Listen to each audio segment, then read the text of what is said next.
Hello दोस्तों, नमस्कार। मेरा नाम है प्रिंस और स्वागत है आपका मेरे चैनल क्राइम स्टूडियोज में। 11 अप्रैल 1986 मियामी की एक शांत सुबह दो एफबीआई एजेंट्स वॉने गॉर्जन और जेरी डोव एक कार देखते हैं जिसका वो कब से इंतजार कर रहे थे।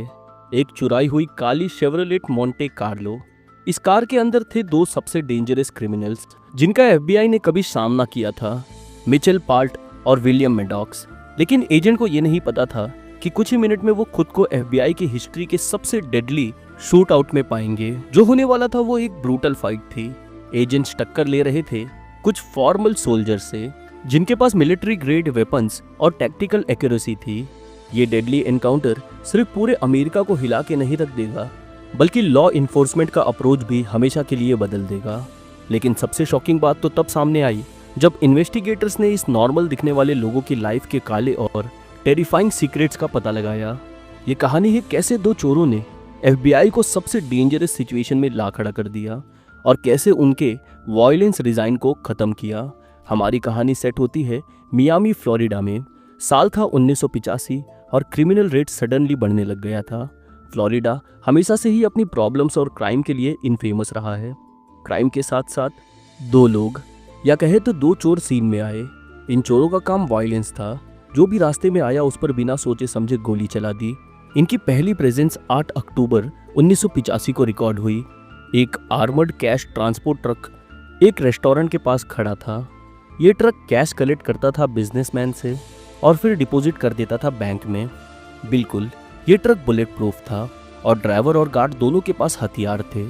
प्रोटोकॉल के हिसाब से ड्राइवर को ट्रक के अंदर ही रहना होता है और गार्ड कैश कलेक्ट करने जाता है। लेकिन ना ड्राइवर और ना ही गार्ड को पता था कि दो आदमी झूठ बोलकर पास खड़ी कार के बीच छुप के उनका वेट कर रहे थे। ये दोनों ही चोर थे जिन पर हमारी कहानी बेस्ड है। चोर हथियार के साथ थे।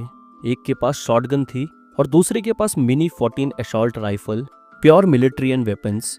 उनके कपड़े भी मिलिट्रियन स्टाइल के थे, ब्लैक मास्क और ब्लैक ग्लव्स। जब गार्ड रेस्टोरेंट के बाहर कैश लेके आए तो वो दोनों चोर उस पर टूट पड़े और उससे ट्रक खोलने को बोला। लेकिन गार्ड्स बार बार कहता रहा कि उसके पास चाबी नहीं है, सिर्फ ड्राइवर ट्रक का गेट खोल सकता है। तो चोर गार्ड को खींच के ड्राइवर के पास ले गए और बोला डोर खोलो। लेकिन आर्म्ड ट्रक कंपनीज के पास स्ट्रिक्ट प्रोटोकॉल्स होते हैं। हर कंडीशन में ड्राइवर को दरवाजे खोलने की इजाज़त नहीं होती है। ड्राइवर ने रिफ्यूज़ कर दिया। चोरों के हाथ में जो गार्ड था उसे भी पता था कि ड्राइवर दरवाज़ा नहीं खोलेगा।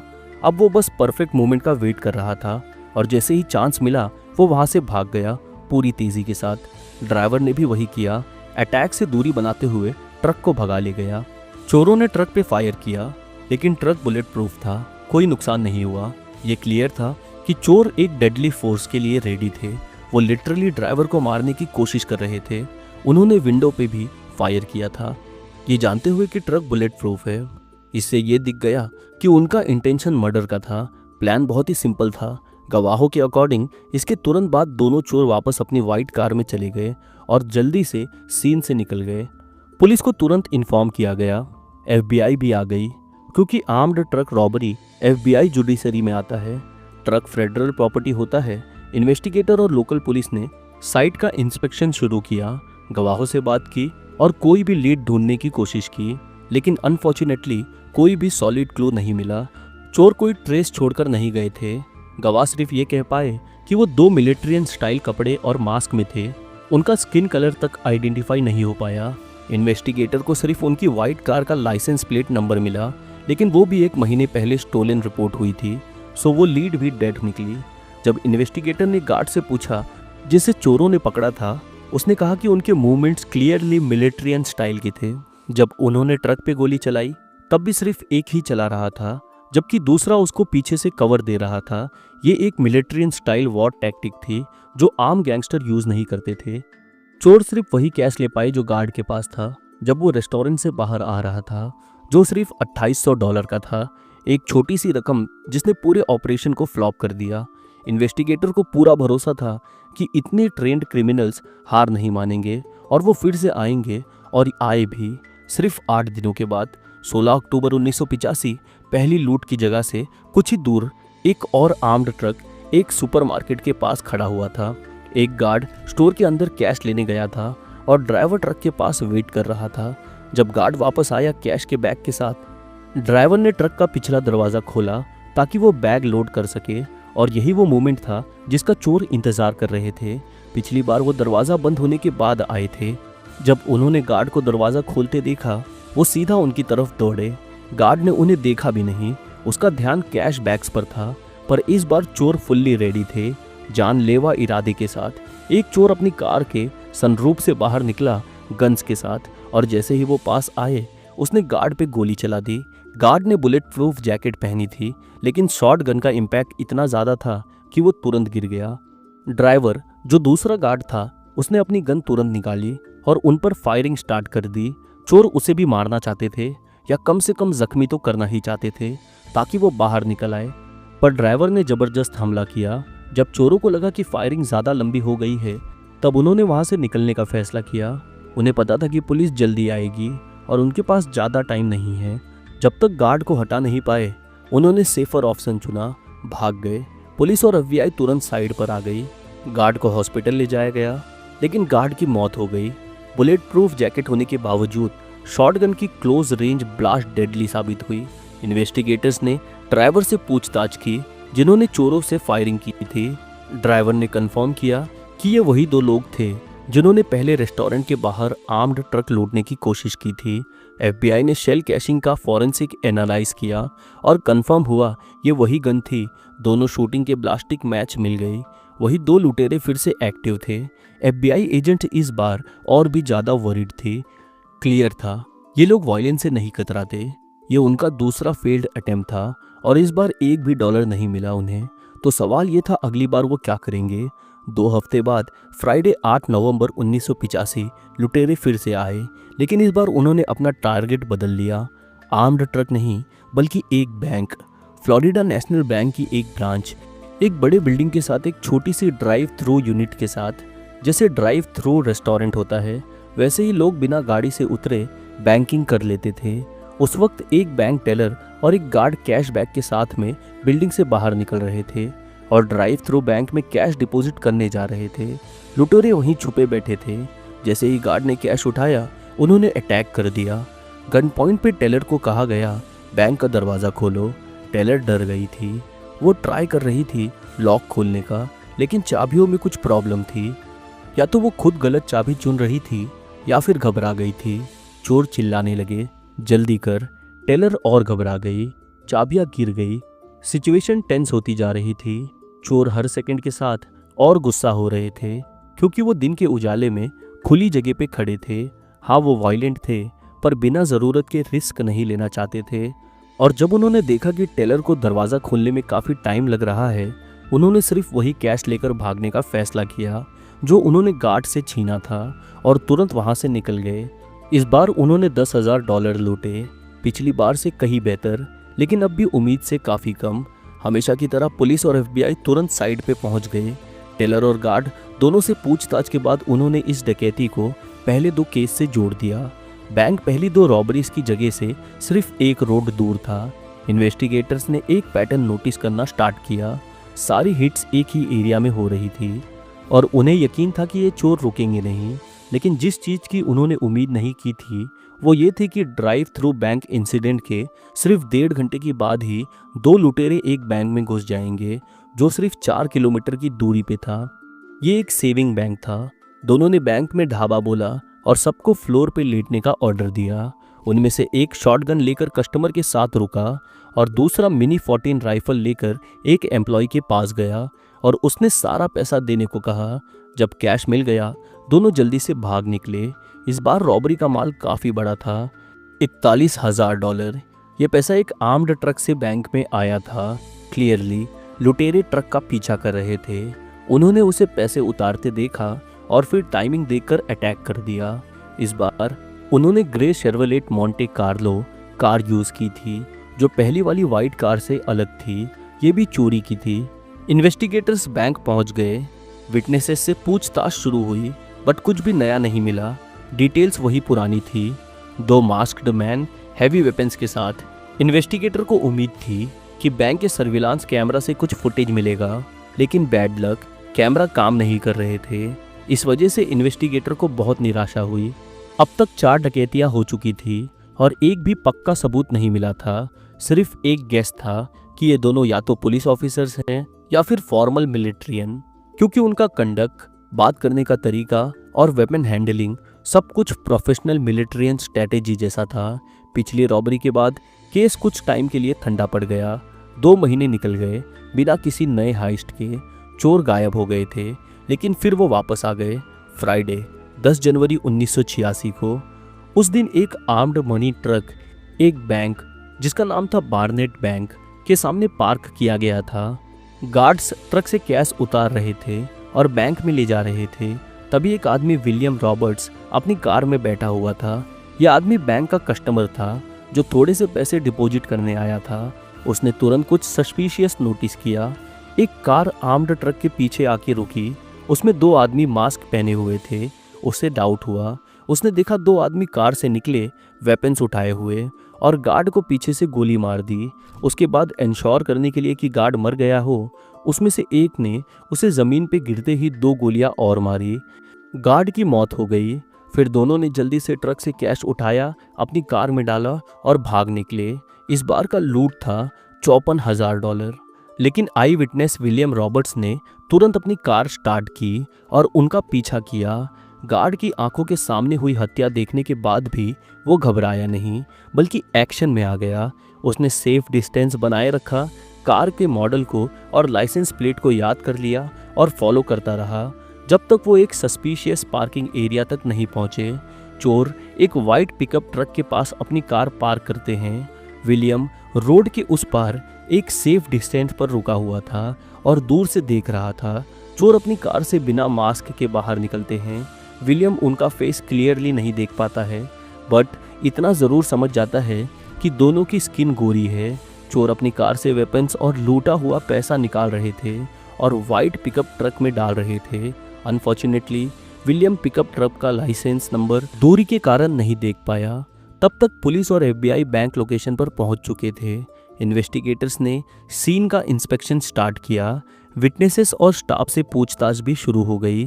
सीन से रिकवर्ड बुलेट सेल्स ने कंफर्म किया कि इन रॉबरी में वही पुराने वेपन्स यूज हो रहे हैं। इसका मतलब यही दोनों लुटेरे बार बार लूट मार रहे हैं। लेकिन इस बार उनके पास एक इम्पॉर्टेंट गवाह था, विलियम रॉबर्ट्स। उन्होंने इन्वेस्टिगेटर को पूरा सीन बताया, उनकी छोड़ी गई कार आइडेंटिफाई की और वाइट पिकअप ट्रक का डिस्क्रिप्शन भी दिया जिसका चोरों ने इस्तेमाल किया था भागने के लिए। लेकिन बदकिस्मती से वो ट्रक का लाइसेंस प्लेट नंबर विलियम्स नहीं देख पाए थे। इसीलिए इन्वेस्टिगेटर के पास अब सिर्फ एक ऑप्शन था, उस कार को ट्रेस करने का जो छोड़ी गई थी। उन्होंने लाइसेंस प्लेट चेक किया और पता चला कि कार किसी ऑर्लियानो बेरिल के नाम पे रजिस्टर है। कार के चोरी होने की रिपोर्ट नहीं थी, इसीलिए उन्हें शक हुआ कि ऑर्लियानो का लूट से कुछ कनेक्शन हो सकता है या शायद वो खुद उनमें से एक हो। 2 एजेंट ने खुद को आर्म किया और सीधा ऑर्लियानो के घर निकल गए। उनका एड्रेस FBI डाटाबेस में ऑलरेडी था। जब वो वहां पहुंचे और बेल बजाई तो एक लेडी ने दरवाज़ा खोला। एजेंट ने खुद को FBI ऑफिसर बताया। थोड़ी देर बाद उसका हस्बैंड बाहर आया और उन्होंने उसके बेटे एनेलियो के बारे में पूछा। इन्वेस्टिगेटर्स को उसके बेटे के बारे में कुछ नहीं पता था, तो उन्होंने बोला, हम एक कार के मैटर में आए हैं जो आपके नाम पे रजिस्टर है। इन्वेस्टिगेटर्स ने बोला, आप ऑरिलियानो है ना? आदमी बोला, हाँ मैं ऑरिलियानो हूँ, और उन्हें अंदर बुलाया। अंदर जाने के बाद ऑरिलियानो ने बताया कि उनका बेटा 3 महीने पहले फैमिली कार के साथ गायब हो गया था। उन्होंने कहा, हमारा बेटा एमिलियो 25 साल का है और एवरग्लेड्स गया था शूटिंग प्रैक्टिस के लिए। वो एरिया थोड़ा रिमोटेड है, एकदम जंगल जैसा, और वो फैमिली कार ले गया था जो मेरे नाम पर है। तब से हमने उसे नहीं देखा। पुलिस में मिसिंग रिपोर्ट फाइल की थी। तब जाके इन्वेस्टिगेटर को समझ आया कि कार चोरी की रिपोर्ट क्यों नहीं की गई है। वो कार उनके बेटे के साथ गायब हुई थी। फैमिली ने कार के लिए नहीं बल्कि अपने बेटे के लिए मिसिंग कंप्लेन फाइल की थी। नेचुरली पेरेंट्स बहुत उदास थे। उन्हें लगा था शायद एजेंट्स उनके बेटे के बारे में कोई नई इन्फो लेके आए होंगे, लेकिन पता चला कि FBI के पास सिर्फ कार थी और अब शक बढ़ने लगा था कि शायद उनका बेटा किसी मुसीबत में है।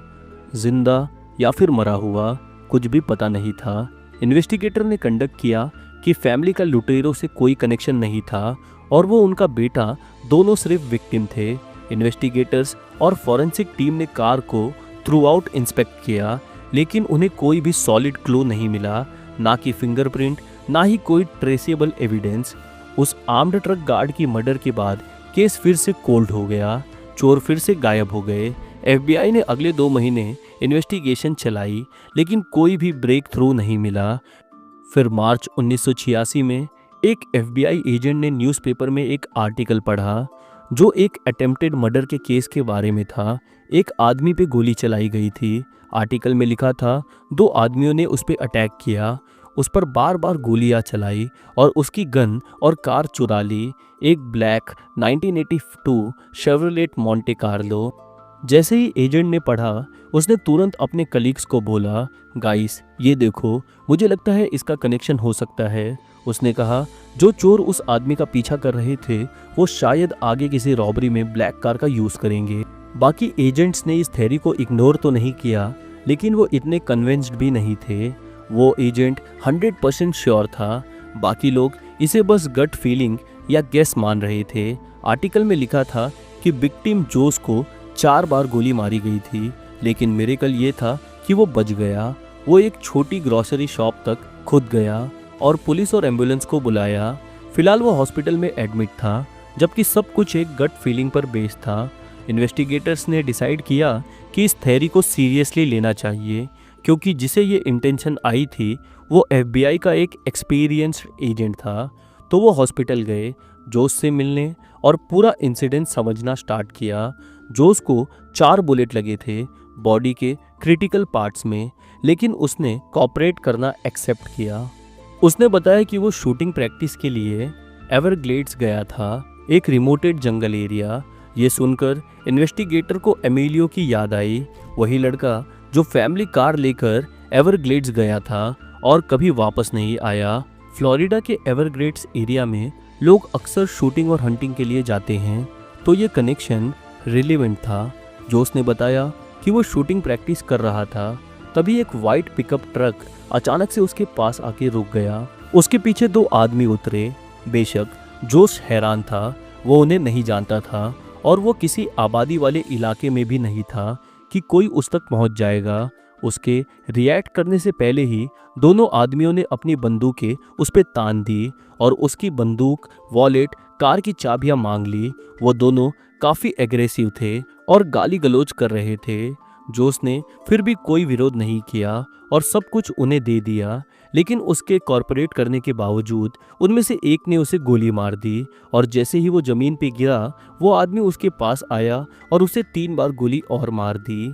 जोस को उन घाव से मर जाना चाहिए था, स्पेशली क्योंकि गोलियां सेंसिटिव एरियाज में लगी थी, लेकिन वो एक चमत्कार से बच गया। उसने शूटर को बेवकूफ़ बनाने के लिए मरने का नाटक किया। इसी बीच दूसरा आदमी उसकी कार की चाबियां ले चुका था और उस ब्लैक कार में बैठकर इंजन स्टार्ट कर दिया। शूटर को लग गया कि जोस मारा जा चुका है। वो वापस अपने वाइट पिकअप ट्रक में बैठा और दोनों वहां से निकल गए। उनके जाने के बाद जोस अभी भी जमीन पर पड़ा था और उसके गहरे घाव से खून बह रहा था। उसकी लाइफ खतरे में थी। ये एक चमत्कार था कि वो अब भी जिंदा था, लेकिन अगर उसे बचना था तो उसे किसी तरह उठना ही पड़ता। उसे किसी की मदद चाहिए थी और एक और चमत्कार हुआ। वो अपने ही पैरों पर खड़ा हो गया और लगभग 1.5 किलोमीटर चला, जब तक एक छोटी सी किराने की दुकान तक नहीं पहुंच गया। वहां उसने एम्बुलेंस को बुला लिया।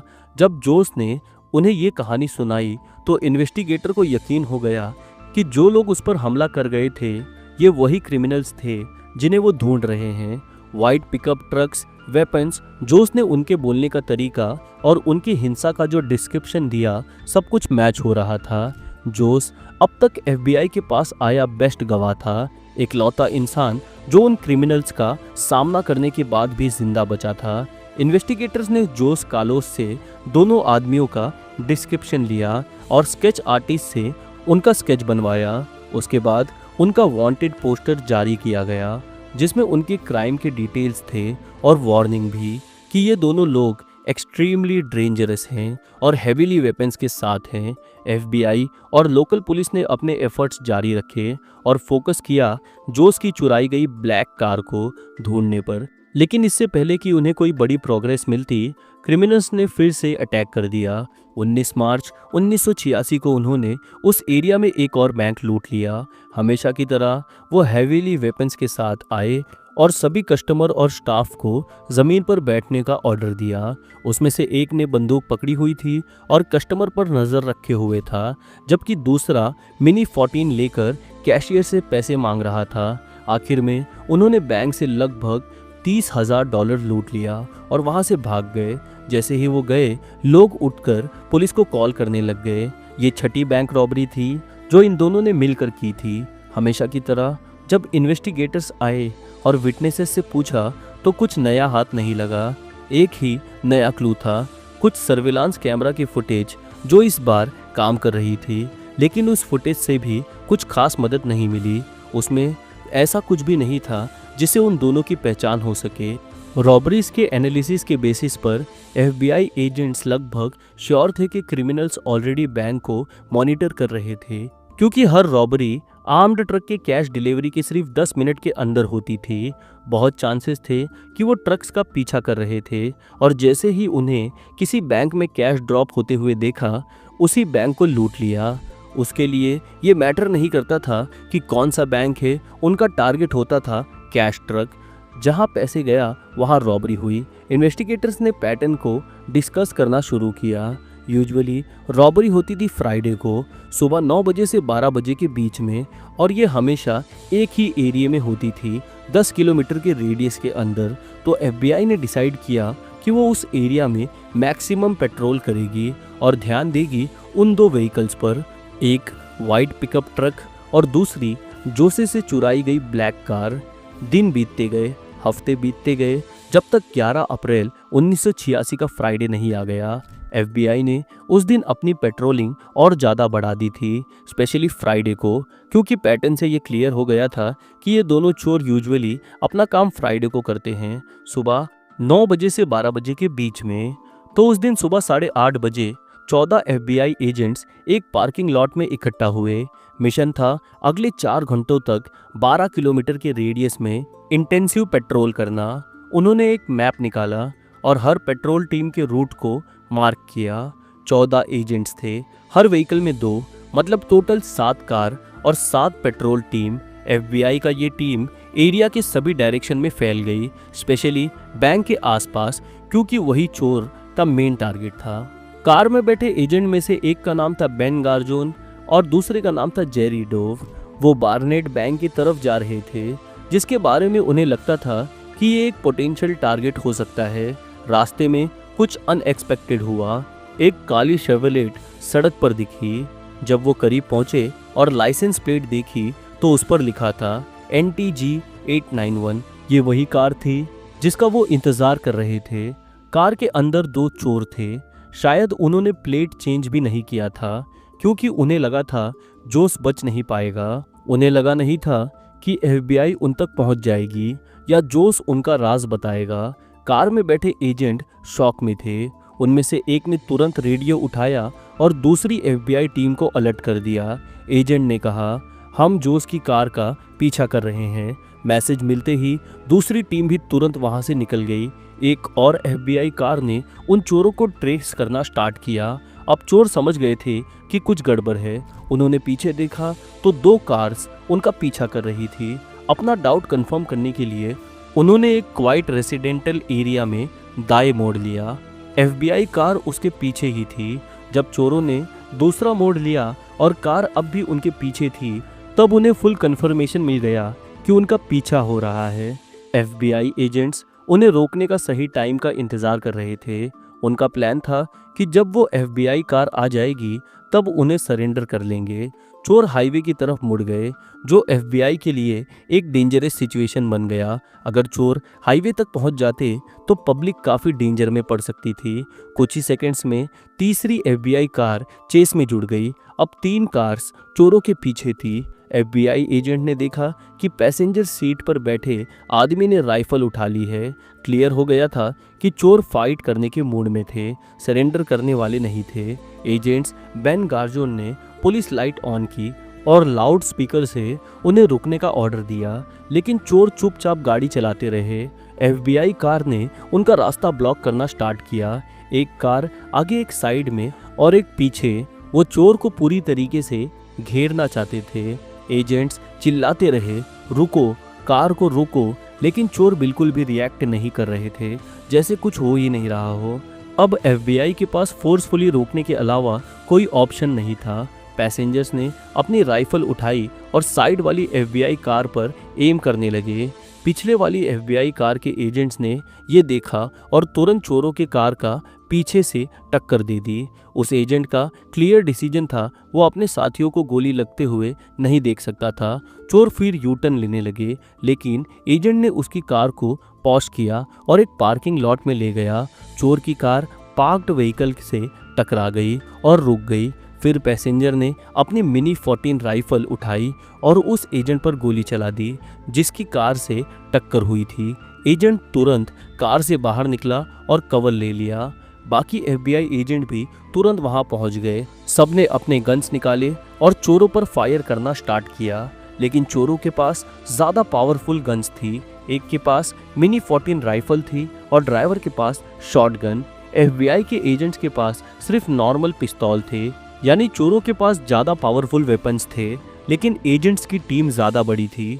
चोरों को पूरी तरीके से घेर लिया गया था, पर फिर भी उन्होंने सरेंडर करने से मना कर दिया। ड्राइवर के पास शॉटगन थी और उसने एजेंट बेन गार्जोन को गोली मार दी, लेकिन वो गोली जानलेवा नहीं थी। उसके तुरंत बाद एक और एजेंट माइक नाइल ने ड्राइवर की गर्दन पर सीरियस चोट पहुंचाई, लेकिन ड्राइवर के साथी ने मिनी 14 राइफल उठाई और एजेंट पर तेज फायरिंग शुरू कर दी। प्रॉब्लम ये थी कि उसकी राइफल में 30 गोली वाली मैगजीन थी और एजेंट के पास सिर्फ 5-6 गोली वाली पिस्तौल थी, जिसके बार बार रीलोड करना पड़ रहा था। इस वजह से चोर तेज तेज फायर करते गए और एजेंट्स एक एक करके उसकी फायरिंग में आ गए। एक एजेंट के हाथ में गोली लगी और एक एजेंट के पैर में। मोराल्स नाम का एक और एजेंट आगे बढ़ने की कोशिश में हाथ से बुरी तरीके से घायल हो गया। लड़ाई काफ़ी इंटेंस हो गई थी। चोर अपनी मिनी 14 राइफल के साथ कार की खिड़की से निकलने की कोशिश कर रहा था, लेकिन एक एजेंट ने उसके सीने में गोली मार दी। एजेंट को लगा कि वो गिर गया है, लेकिन फिर से वो उठ गया और एजेंट माइक नाइल पर अटैक कर दिया। उसकी गर्दन में चोट लग गई।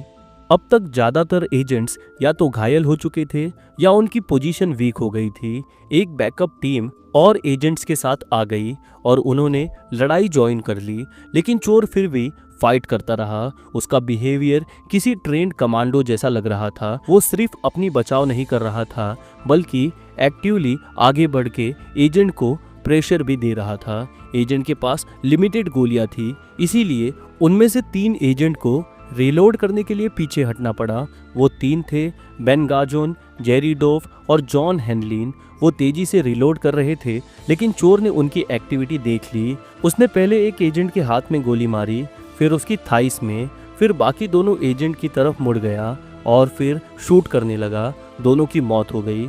अब सिर्फ 2 एजेंट दूर से फायरिंग कर रहे थे। चोर एक एफबीआई कार के पास गया और उसमें बैठकर भागने की कोशिश की, पर कार ऑलरेडी काफ़ी डैमेज हो चुकी थी, इसीलिए वो स्टार्ट नहीं हुई। एजेंट मोराल्स, जो इंजर्ड था, अभी भी चलने लायक था और उसके हाथ में बंदूक थी। उसने देखा कि चोर कार से भागने की कोशिश कर रहा है, तो उसने उस पर फायर कर दिया। इसी बीच ड्राइवर, जो पहले से ही गर्दन में गोली लगने के कारण इंजर्ड था, किसी तरीके से कार की खिड़की से निकलकर भागने की कोशिश कर रहा था। एजेंट मोराल ने कार की तरफ और तेजी से फायरिंग करना स्टार्ट कर दिया। उसने डिसाइड कर लिया था कि कुछ भी हो जाए इन्हें भागने नहीं देगा। उसने अपनी बची कुची हिम्मत जुटाई, पिस्तौल उठाई और खड़ा हो गया। उसने बाद में बताया कि उस वक्त उसे नहीं पता था कि वो क्या कर रहा है, पर रश के चलते उसके अंदर एक एक्स्ट्रा ताकत आ गई थी। वो कार तक पहुंचा और चोरों पर फायरिंग शुरू कर दी। तब तक नहीं रुका जब तक दोनों चोर मारे नहीं गए। फायरिंग खत्म होते ही इमरजेंसी टीम और एम्बुलेंस वहां पर पहुंच गई। इंजर्ड एजेंट को हॉस्पिटल भेज दिया गया। ये इनकाउंटर बहुत ही डेंजरस था। 5 एजेंट्स सीरियसली इंजर्ड हुए और 2 FBI एजेंट की जान चली गई। इस पूरी लड़ाई को FBI की हिस्ट्री का सबसे खूनी इनकाउंटर माना जाता है। इसके बाद FBI ने डिसाइड किया कि एजेंट्स के वेपन को अपग्रेड किया जाएगा और उनको बेटर ट्रेनिंग दी जाएगी। जो एजेंट मारे गए थे उनका नाम था जेरी डोव, 30 साल उनकी उम्र थी, और बेन गॉर्जोन, उनकी उम्र थी 53 साल, जो रिटायरमेंट से सिर्फ 1 साल दूर थे। ये वही एजेंट थे जिन्होंने सबसे पहले चोरों की कार को देखा था। एजेंट मोराल्स, जिन्होंने एंड में दोनों चोरों को मारा, उन्हें ब्रेवरी के लिए एक स्पेशल FBI मेडल दिया गया। वो इस मेडल को पाने वाले पहले FBI एजेंट बने। बाद में उन्होंने अपने एक्सपीरियंस के बेस पर एक किताब भी लिखी। जिंदा बचे एजेंट्स ने बताया कि क्या क्या हुआ था, कहाँ कहाँ व्हीकल्स थे, और सब कुछ नोट किया गया। और चाहे आपको यकीन हो या ना हो, फायरिंग के टाइम पर क्रिमिनल्स ने टोटल 143 गोलियां चलाई। ये गोली के शेल्स को काउंट करके पता चला। अब सवाल ये था कि ये 2 लोग कौन थे। इन्वेस्टिगेटर्स ने डेड बॉडीज से उंगलियों के निशान लिया और उनकी हेल्प से उनकी पहचान हुई। पहला क्रिमिनल था मिचेल प्लैट, 32 साल का, जिसके पास मिनी 14 राइफल थी। उसने फायरिंग के टाइम 2 एजेंट्स को मार दिया और बाकी को ज़्यादा चोट उसी ने पहुंचाई। दूसरा आदमी था विलियम मैडॉक्स, 36 साल का, और उसके पास भी गन थी। सबसे बड़ा सवाल था ये दोनों ऐसा काम क्यों कर रहे थे। ये बात जानकर इन्वेस्टिगेटर्स भी शॉक हो गए। ये दोनों किसी गैंग के मेंबर नहीं थे, ना ही वायलेंट बैकग्राउंड वाले थे, बल्कि दोनों शादीशुदा थे। ये बिजनेस पार्टनर्स थे और एक छोटी गार्डनिंग कंपनी चलाते थे। सोचो, ये लोग गार्डन बनाते थे, डेकोरेट करते थे, उनकी लाइफ शांत थी, दोस्तों के साथ गोल्फ खेलते थे, हर किसी के साथ अच्छा बिहेव करते थे। उनका कोई क्रिमिनल रिकॉर्ड भी नहीं था। लगा जैसे ये लोग डबल लाइफ जी रहे थे। फैमिली के सामने एक इमेज और एक दूसरी असली चेहरा, सिर्फ एक दूसरे के सामने। FBI ने जब उनकी बैकग्राउंड चेक की तो एक और बड़ी बात सामने आई। दोनों ने आर्मी में सर्विस की थी, वहीं से इनकी मुलाकात हुई थी मिचेल प्लैट के साथ, जो आर्मी स्पेशल फोर्स में था। मिचेल एक ट्रेंड रेंजर था जो शूटिंग में एक्सपर्ट था। उसकी आर्मी ट्रेनिंग FBI एजेंट की ट्रेनिंग से काफ़ी अलग थी। FBI एजेंट ज़्यादातर इन्वेस्टिगेशन और डिफेंस के लिए ट्रेंड होते हैं। उनका टारगेट होता है सस्पेक्ट को मारना नहीं, बल्कि उसे सरेंडर करवाना। यही डिफरेंस इस फायरिंग में दिख रहा था। FBI एजेंट कार के पीछे छुपकर बचने की कोशिश कर रहे थे, लेकिन मिचेल प्लैट आगे बढ़ रहा था और प्रेशर बना रहा था, एकदम मिलिट्रियल स्टाइल में। इसी वजह से कम लोग होने के बाद भी वो FBI से टक्कर ले पाया। जब ऑफिसर ने और सर्च किया तब उन्हें एक कैबिन मिला जहां दोनों रहते थे। कैबिन में MEO, कुछ गन्स और एक राइफल मिली जो उन्होंने जंगल से चुराई थी। पर बस इतना ही नहीं, जब उनका पास्ट चेक किया गया तो FBI को और भी शॉकिंग बातें मिली। दोनों की करंट वाइफ्स के अलावा एक पुरानी वाइफ्स भी थी, और दोनों की पुरानी वाइफ्स मिस्टीरियस तरीके से मारी गई थी। विलियम्स मैडॉक्स की एक्स वाइफ पैट्रिकिया की मौत 1983 में हुई थी। वो एक लैब टेक्नीशियन थी ओहियो हॉस्पिटल में। एक रात जब वो लैब में लेट नाइट काम कर रही थी, एक आदमी अंदर घुस आया और अटैक कर दिया। दोनों औरतें मारी गई, हाथ बंधे हुए थे और गर्दन काटी गई थी। विलियम मैडॉक्स सस्पेक्ट था, पर उसके खिलाफ कोई पक्का सबूत नहीं था। उसने अपनी वाइफ के डेथ होने के बाद $35 लाख का लाइफ इंश्योरेंस क्लेम भी लिया, लेकिन आज भी उसके खिलाफ कुछ प्रूफ नहीं हुआ। केस अभी तक अनसॉल्व है। मिचेल प्लैट की भी शादी हो रखी थी। उसकी वाइफ रगीना प्लैट की डेथ दिसंबर 1984 में हुई थी। उसके मुंह में बंदूक से गोली लगी थी और गन उसके हाथ में थी। पुलिस ने इसे सुसाइड कहा, लेकिन उसके फ्रेंड ने कहा कि वो सैड नहीं थी। सुसाइड का कोई रीजन नहीं था। मिचेल पर डाउट था, लेकिन कपल के बीच रिलेशन ठीक नहीं चल रहा था, लेकिन फिर भी कोई सॉलिड प्रूफ नहीं मिला। और इसी के साथ ये कहानी यहाँ पे ख़त्म होती है। अगर आपको ये स्टोरी पसंद आई है तो चैनल को लाइक करें और सब्सक्राइब करें और बेल आइकॉन प्रेस करना ना भूलें। धन्यवाद। मैं मिलता हूँ आप लोगों से अगले एपिसोड में। तब तक के लिए अलविदा।